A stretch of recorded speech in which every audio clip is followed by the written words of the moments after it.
So, hello guys! Welcome back to my YouTube channel.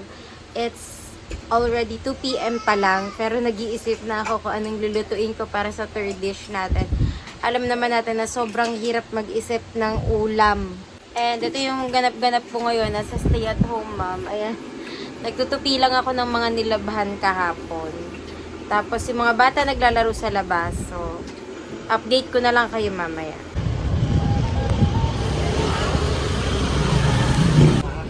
Nandito kami sa Alabang Palengke. Wala.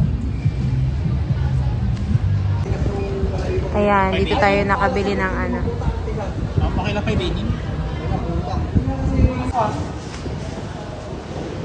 Ayan, papa-sirloin nyo lang siya. Sirloin cut. Ayan, dito tayo nakabili.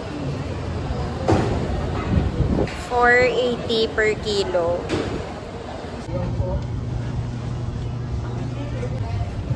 Yan, nabili na natin sa Alabang Palengke yung kailangan natin. Tayo nang nabilhan natin. Ayan mga mi, nakabalik na tayo. At ang lulutuin natin for our third dish, ang gulo ng buhok ko, ay ang beef pepper mushroom. Beef garlic pepper mushroom ba yun? Basta ilalagay ka na lang dyan. Yung sa Jollibee before, yun yung gagawin natin na recipe for today na pang third Filipino dish natin. So, ayusin lang natin yung mga ingredients. Then, papakita ko sa inyo kung ano yung mga ingredients na gagamitin natin. Okay. Start na tayo. I-marinate ko lang muna tong beef natin. Mga 30 minutes siguro. 500 grams.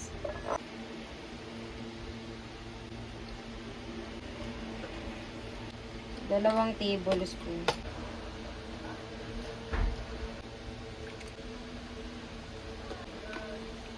Yan, marinade. Halu-haluin lang natin, tapos marinade lang natin dito ng 30 minutes to 1 hour.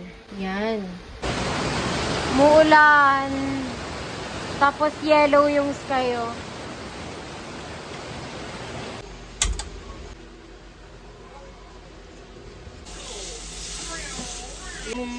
Eto.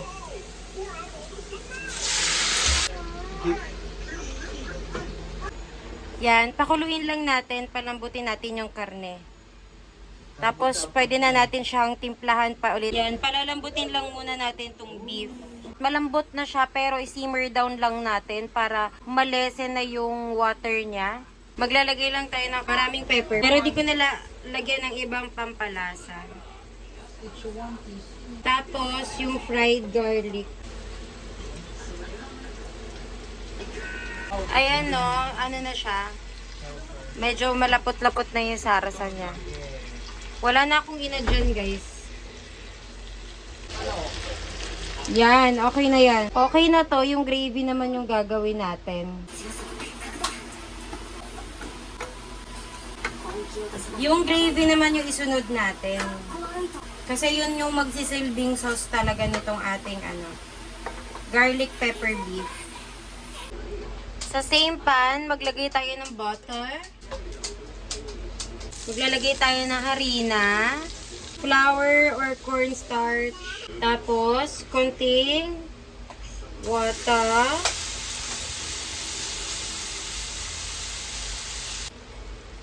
Dagdagan nyo lang ng tubig pag kulang pa. Yan, maglalagay lang ako ng half ng beef cube.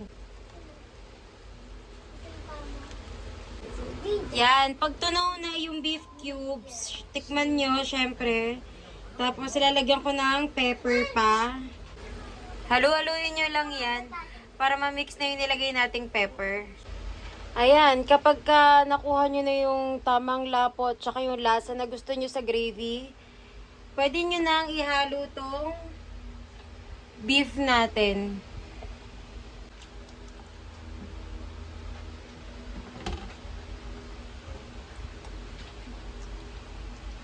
Ba, ang sarap. Tapos, pwede nyo na patayin yung kalan and then, itoppings nyo lang ng garlic.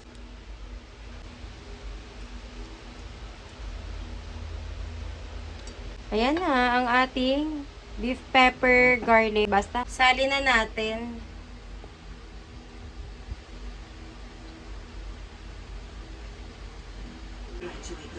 Ayan.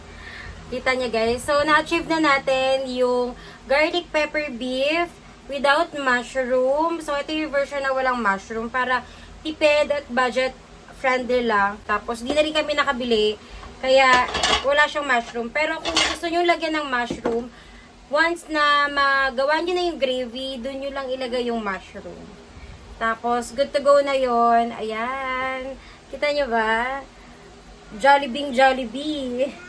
Inspired to by Jollibee na garlic pepper beef. So, tara kain na tayo. Meron tayong bisita, si Dave. Tikman niya yung ating garlic pepper na walang mushroom. Malambot to guys.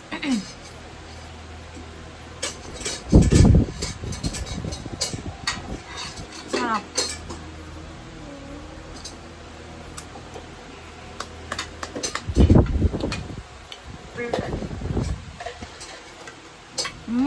Lambot.